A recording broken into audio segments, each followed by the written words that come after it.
Hello, ladies and gentlemen, and welcome back to the Ultimate Doctor Who Marathon. This is the show where I take a look at every classic Doctor Who story, plus your requisite bunch of Big Finish, and one episode at a time, 1 day a week, 7 days a week, plus double-ups here and there, because, what's fun if you can't shake things up a little bit. And today, on the 29th of May, 2018, we are starting the Season 9 finale of Doctor Who. I can't believe I've actually gotten this far. To Season 9, and because this is, we only have one more season before we actually start to get to the real full cast audio dramas, but today we're starting with the Time Monster. Now, the Time Monster is a story that, has an interesting beginning life, you could say. It started life just in the fact that, well, it didn't really have a beginning. It was originally going to be a 6-part story by Robert Sloman called The Daleks in London, which was then thought, well, we can't really do too much with this because we already had Day of the Daleks opening this season, and, well, basically what they didn't want to do is the production team they thought, well, 2 Dalek stories in one season, bit much, as well as the fact that, well, 2 Dalek stories in one season would also cause problems. The Daleks in London seemed to be too much close to the Dalek invasion of Earth, and they didn't want to rip that off because that one, well, it was a pretty famous story. A lot of people still remembered it. So Robert Sloman and Barry Letts wrote the Time Monster instead, and they brought back, well, the Master to be the season finale's villain, and start the story off with a pretty good episode of all things considered.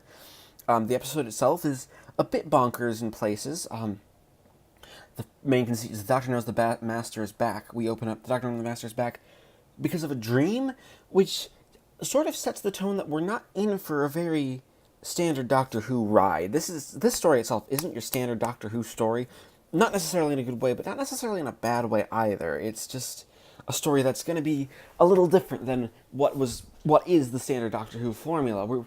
We're in a world where we are following a story where the inciting incident is the Doctor has a dream about the Master standing over, laughing at him, and things exploding.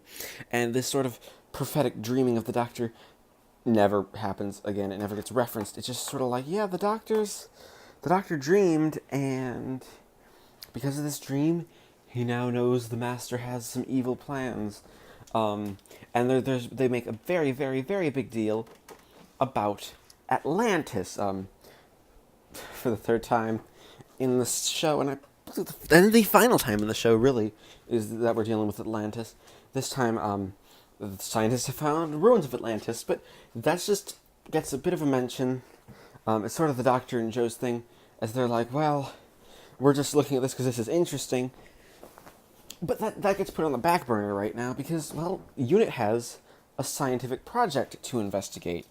This scientific project is the rather poorly named TOMTIT, which stands for the transmission of matter through interstitial time, led by the Professor Thascalis, who is the Master.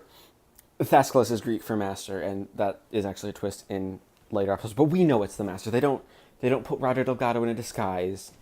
He just puts on this very subtle, mainly because he doesn't quite know how to do a Greek accent.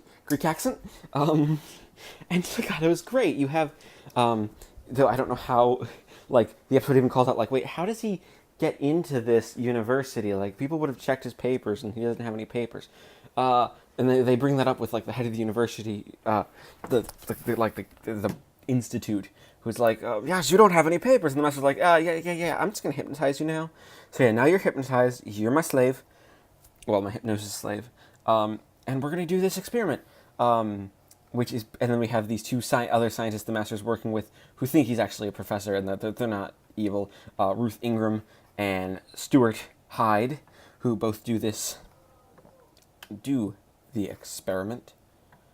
Before the Master shows up and says, you can't do that, and he gets all angry, and in getting all angry, there is a lot of, just sort of fire. Meanwhile, the Doctor's, while all this, you have the Brigadier forcing Benton to come with him because, oh, we need to stay in the observer and the doctor's not going to come. So you know what, Benton?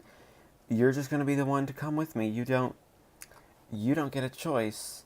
Like, it's not your decision to go. You have to go. So, and basically, and the master realizes this when they show up that unit's coming. So he like puts on this radiation suit, and acts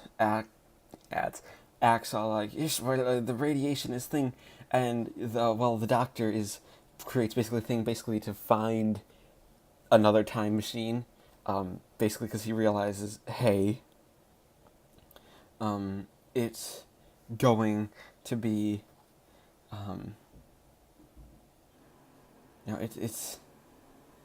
it's gonna be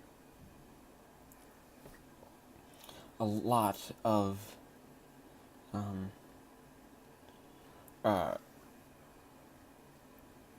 it's a lot of the fact that the master is still,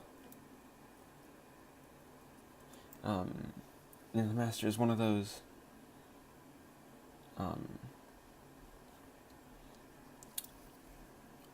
it's one of those stories where it's just like, yeah, no, this is where it's finishing because that's what we're doing, and it's a weird story, but it's a good story, and like it ends with the master calling, that,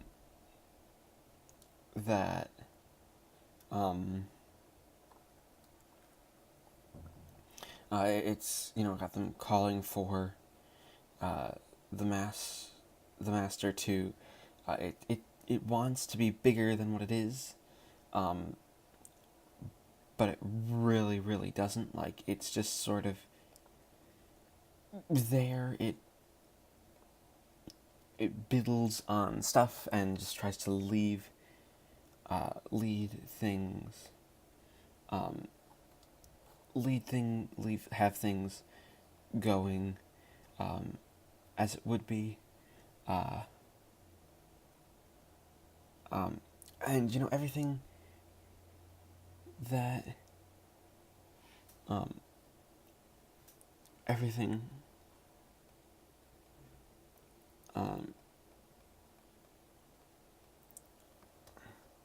everything really,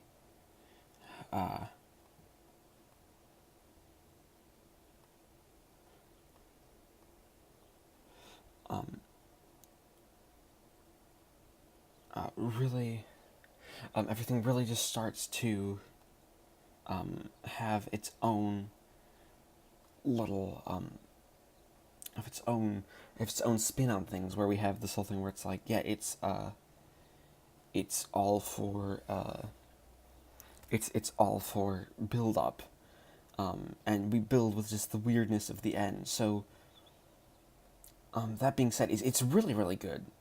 So even if it is weird, so I'm gonna give the Time Monster episode 1 an 8 out of 10.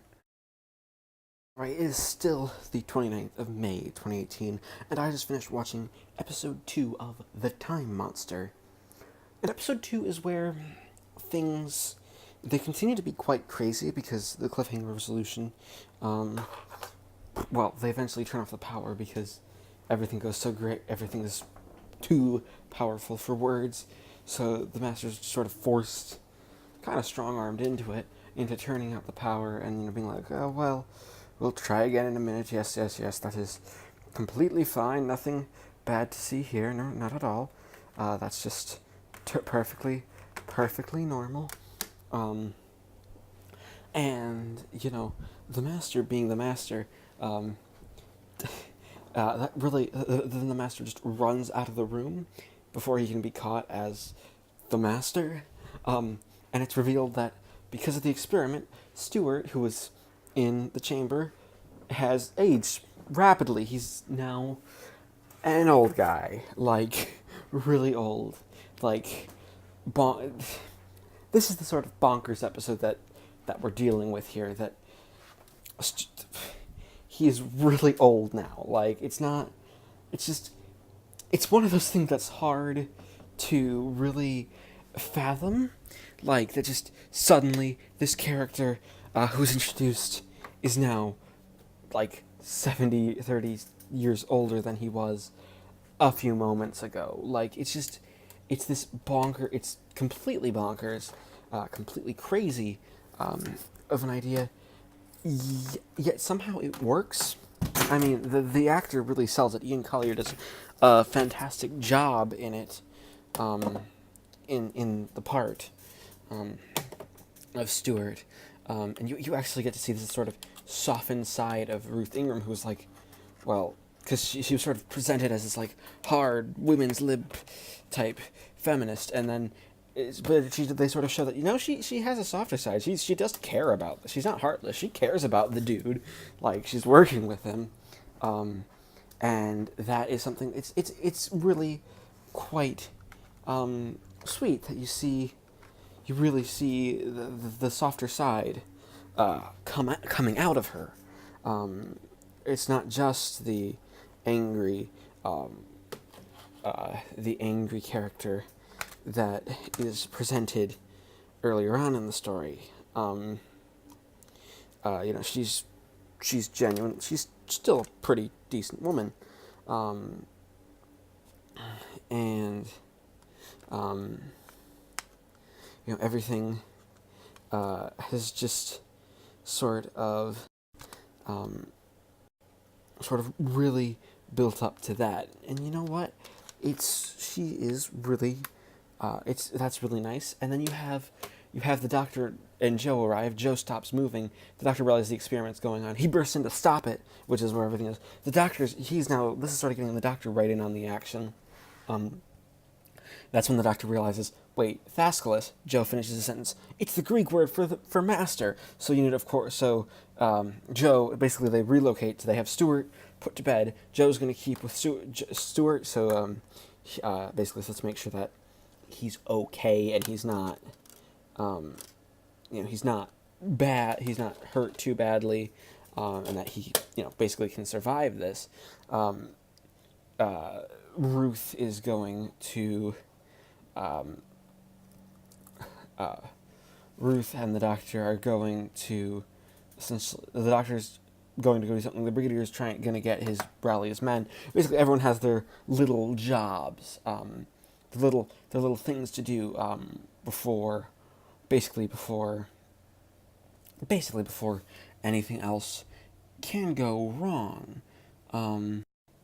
Because obviously, stuff has already gone ever so slightly wrong, and they're gonna want to do something about it. Like it's, they don't want everything to really stay quite as bad. They're gonna keep everything. They're gonna keep everything together, and keep everyone working and everything going on as much as they can.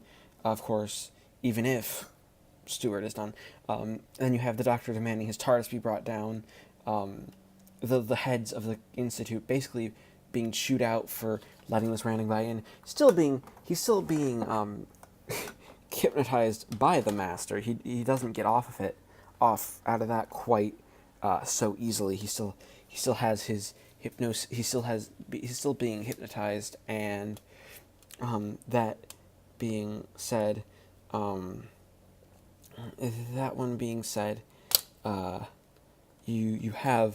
you really do have the feeling that everything is building towards its natural conclusion. And that being said, you have everything built. You have the doctor realizes, hey, it's Atlantis. We have a scene in Atlantis of a crystalline Atlantis activating. That plot sort of gets dropped a little bit. It doesn't really get explained quite so well. It's just like, yeah, no, it's the plot is there. We're gonna be going on now. So yeah, that being said, I'm going to give The Time Monster Episode 2 a 7 out of 10, only for the reason that it just feels a little slower than the first part. It isn't snappy. We're getting into the story, but it's just a little on the slower side.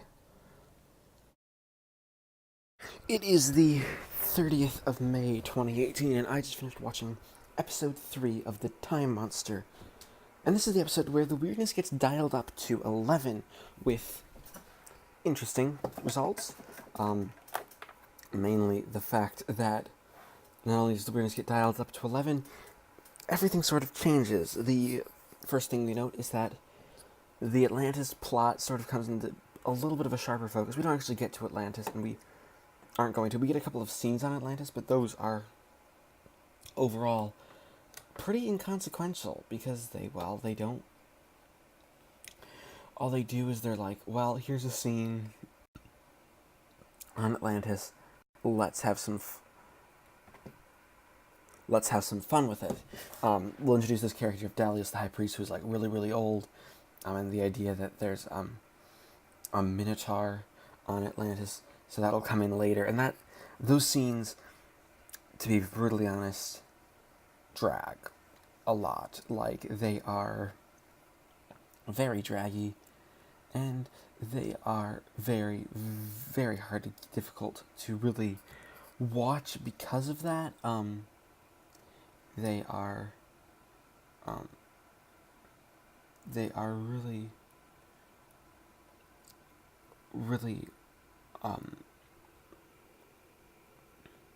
they're really, really hard to have going on. Mainly just because it's one of those things where the story really is like, trying its hardest to be interesting and to have its own little plot as it goes around. But that's really where it gets boring. But the weird stuff, the Master escapes. The Master actually summons. The Master ends up summoning Kronos, which is affectionately referred to, or not affectionately referred to, as the cosmic chicken, because that's what it looks like. It looks like a giant. It looks like a giant chicken that sort of flies.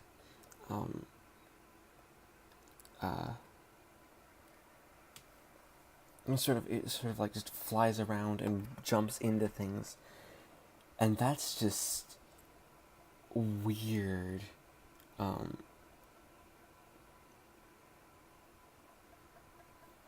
It's just a weird thing that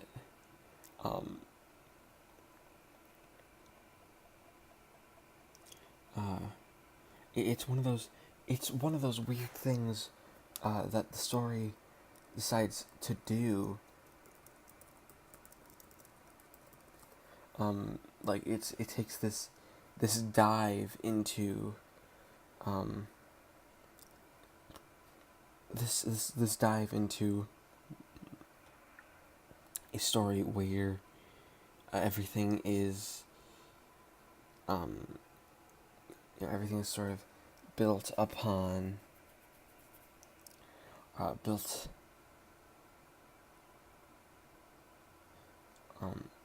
everything is sort of built upon just like this cosmic chicken, and then the Master, then the Doctor, to try to interfere with TOMTIT and the Master's plans. He decided that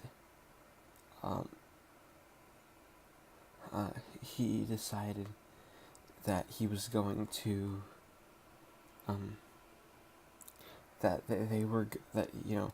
he built this thing to stop the to really just stop the everything going on. So he builds this time flow analog, and it's really, really weird. Like it's one of those things where everything really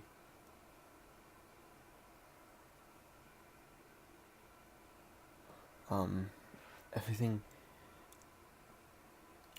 really just sort of goes on, and it's really it's odd overall. Like it's this big thing where things just go to be like a story. Like you have it makes this things of it makes things like it look at it, it's weird, and then the master starts to summon things from out of time, and that's also very, very weird. It's a very weird episode, including like roundheads, and then and like a medieval knight, and then finally they have what is they have the story go to they have the story they have the story the episode end with actually what's a really really really tense a really really tense sort of ending to it with everything sort of with everything with everything ending with everything ending with the master sending a World War II plane and then blowing up the convoy, and we actually see the Brigadier's character break a little bit. It's not done really, extremely importantly, but it's enough to make you interested, and everything. As that's just one of those things that happens. It's one of those things where it happens, and you have the doctor, the master, essentially say, you have the brig crack by simply saying, after like trying to raise Yates, he just says Mike. So because of that, I'm going to give Time Monster episode 3 a 8 out of 10. Alright, it is the 31st of May 2018, and I just finished watching episode 4 of The Time Monster. And this is the episode where everything goes even more down to the crazy hole, as, well, the Doctor and the Master meet up. The Doctor... Well, we get kind of a cop-out to the cliffhanger that, they only got injured by the bombs. It didn't actually hit, which is like, okay, yeah, but that's kind of sad. So the Doctor and Jo run into their TARDIS, and the Doctor decides that his best course of action is to materialize his TARDIS inside the Master's TARDIS. And I will talk about the TARDIS in a moment, because it got a redesign, and, well, this is the weakest redesign of the TARDIS, like, one of the weakest ones. It's not necessarily bad, it's just the room seems small. Maybe if it was a bit bigger, part of the problem is that the roundels, they're like salad bowls coming out. That would work better if the room was like a lot bigger, but it just sort of cramps up the room. Though it's nice to actually see the Master's TARDIS again, and like, again, even though it is just a rearranging of the Doctor's TARDIS, that's nice. But no, the Doctor decides, we're just gonna, materialize my TARDIS inside the Master's TARDIS, which sort of causes a Mobius strip of TARDIS. So you go out the doors of the Doctor's TARDIS, it's the Master's TARDIS. You go out the doors of the Master's TARDIS, it's the Doctor's TARDIS, and just so on and so forth. And then the Master actually takes off from his TARDIS, so we're kind of in a lot of episodes. This takes place in the time vortex with the Master and the Doctor talking, because neither one of them, they're stuck with each other's TARDISes at the same time. And, that is, that's just, it's hilarious. And the Master has Cross as his assistant. You have, back on Earth, Benton, Ruth, and Stu go and decide, well, we need to fix everything, so we're just going to go to TOMTIT and try to capture the Master. That doesn't work. The Master throws the machine into check, which turns Benton into a baby. Yeah, that's a thing. Benton is now a baby. Again, this episode is weird. Like, way out there. That's sort of weird, that's kind of fun, but it drags a lot in places, so, yeah, that's one thing to be aware of, that as an episode, it kind of drags, because it's just like, here's this weird thing, here's another weird thing, weird, let's keep going with weird. Weird is good, weird is fun, and, everything is just, it's weird. It's a weird-ass episode overall. Like, you have the doctor try to talk to the master, and the master try to talk to the doctor. The master doesn't want to hear it, so he makes the doctor just go on silent.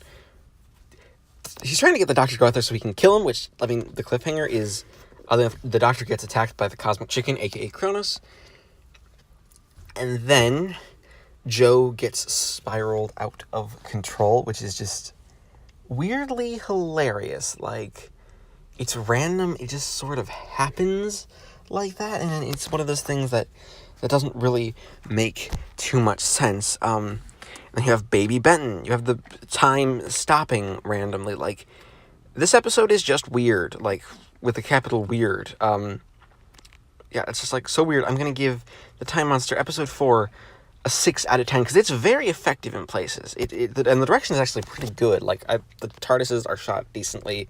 The effects are decent. Like, there's some really nice modeled shots of the TARDIS and the Master's TARDIS going apart from each other, but it's weird, and it's a bit dull in places, but it's just the weirdness sort of makes up for the dullness, so it's 6 out of 10. Alright, it is the 1st of June 2018, and I just finished watching episode 5 of The Time Monster, and episode 5 of The Time Monster is probably the most boring episode of The Time Monster. Partially because there really isn't much of a time monster, and a lot of this is the first episode of the story to take place on Atlantis. Now, Atlantis has some okay set design. I'll forgive it a little bit because it's the end of the season. It's nothing really to write home about, but it looks nice, and quite a few of the actors are nice. I mean, they got Ingrid Pitt to play the evil, treacherous queen of Atlantis, and she's really, really good. And she has a couple of scenes with the Master this episode, which are great. But a lot of it is just walking around Atlantis and talking. I mean, there's an explanation that there's a Minotaur because a guy wanted strength from Poseidon, the strength of a bull. So instead of just giving him the strength of a bull, he turned him into half man, half bull, which is not how the Minotaur myth works. And also, it kind of suggests that Greek mythology may have partially happened. Like, we don't really get an explanation for this, except that a man was literally turned into a thing with the head of a bull. Also, he's played by the guy who played Darth Vader, David Prowse. I mean, well, Darth Vader in the suit, not James Earl Jones. But yeah, did I mention this episode is weird? The Master shows up and acts like he's an emissary from the gods. The Doctor gets out of survives through the telepathic circuits because he's out in the time vortex and wills himself to do it. Basically, what happened is the writers wrote themselves into a corner, and now they're just like, well, we need to get out of it somehow, so this is how we're going to do it. It doesn't make any sense whatsoever, but it'll be fine. It's an episode 4 cliffhanger. No one's going to really matter. But yeah, that's our episode. It's a bunch of talking about things until we build up to the Doctor trying to find the true Crystal of Kronos, which is guarded by the Minotaur. Again, this is a Doctor Who script, and it's actually like, again, this isn't an alien. There's never any evidence to suggest that this Minotaur thing is an alien. I mean, and we're not in a point where we can just be like, this is weird, but it's a good weird. No, this is just bad writing at its finest. Like, Robert Stillman and Barry Letts have written themselves into a corner, and now are trying desperately to get out of it. They've hired Ingrid Pitt, and she's great. Roger Delgado is great. Katie Manning is great. Katie Manning gets to be crafty and sneak around the palace, if you can really call it a palace, which is always fun because she's fun when she gets to be in the presence of royalty, I guess. Like, that's where Katie Manning kind of excels. as an actress. She's really, really good in those roles. But other than that, there really isn't too much for the story to say, except we've gone to a point. We're doing this whole Greek mythology inspired thing.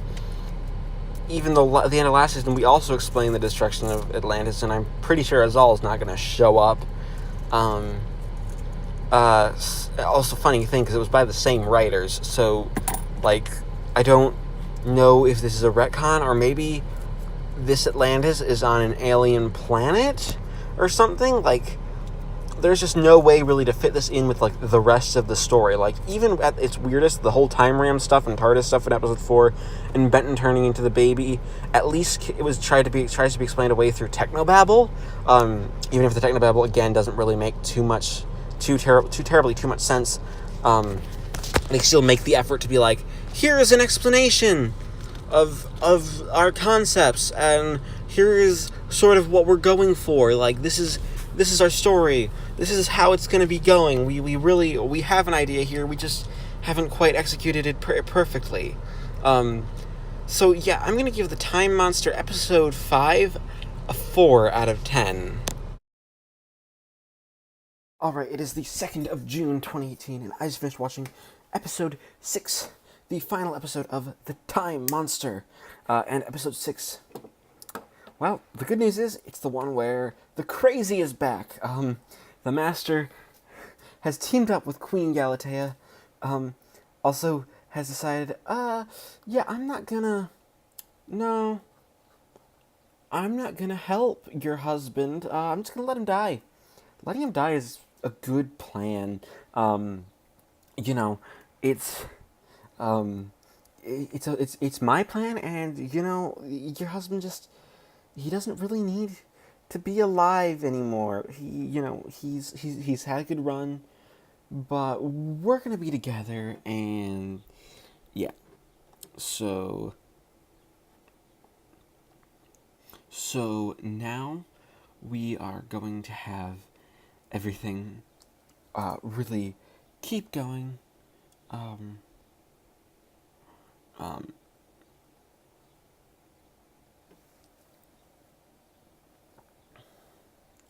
We have everything that's gonna keep going on, and we are just we are giving a life. We are just, I don't care. I'm gonna rule Atlantis because I'm the master, and I call Kronos, which, well, that ends up actually destroying. That ends up destroying almost all of Atlantis, because we had that story. The whole point of the story being that everything goes on with the story.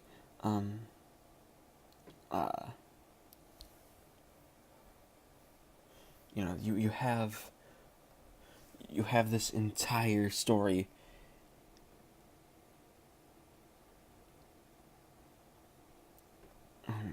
this story ends with just about everything has itself going on, and the story basically is just like, well, obviously I'm going to be done. You have the Doctor fighting with the Minotaur. Again, weird. Again, not explained at all. Like, it's literally just, no, the Doctor is fighting a Minotaur because why not? Wouldn't you want to fight a Minotaur? Fighting Minotaurs are fun. You should really enjoy fighting Minotaurs. We need to have all of the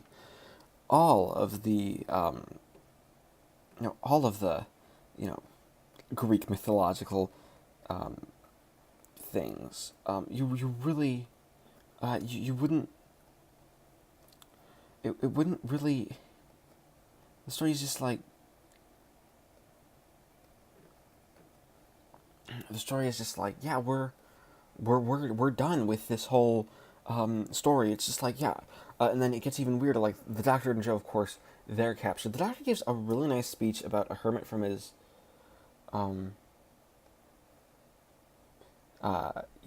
his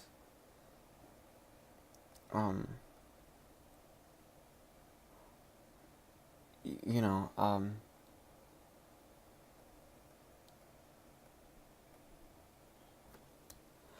where you have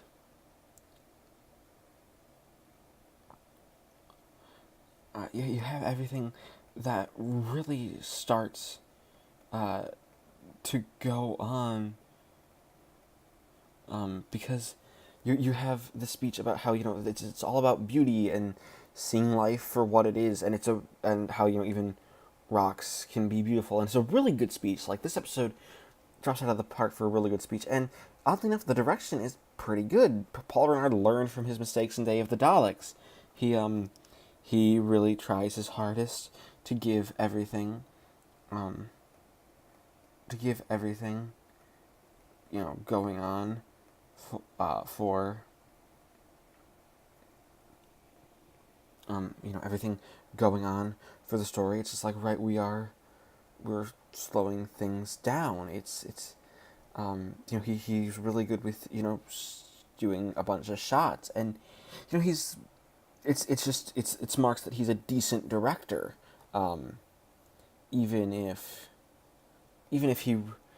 like he only did a couple of stories. Like, this shows that he has talent, and it's also nice to look at. But then we get to the end where the Doctor and the Master escape, and, well, the Doctor decides that his best shot at defeating the Master is making a deal with Kronos after they're trapped by Kronos outside of time to let him go, and she does, which makes the Master be free. Not so the Doctor has to catch him, and that's kind of a cop out.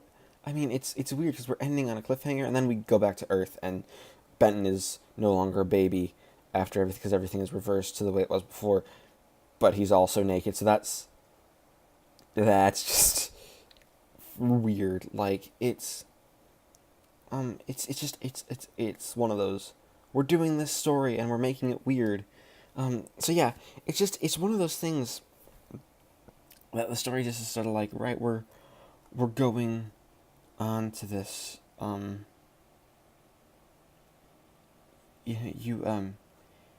we just go on to the story like so, and we're like, right, we're going on like this. So, and it's over. So it's a very, the episode is just sort of, it has some good stuff, has some bad stuff. I'm gonna have to average the final episode out to give episode 6 a 5 out of 10. That, of course, lets us end the Time Monster and average up all the scores to give the Time Monster a final score of 6.33 out of 10. Thank everybody once again for watching this episode of the Ultimate Doctor Who Marathon. And please leave a like, comment, and subscribe if you haven't already. And I will see you next time when we start the 10th anniversary season of Doctor Who with the 10th anniversary special, The Three Doctors.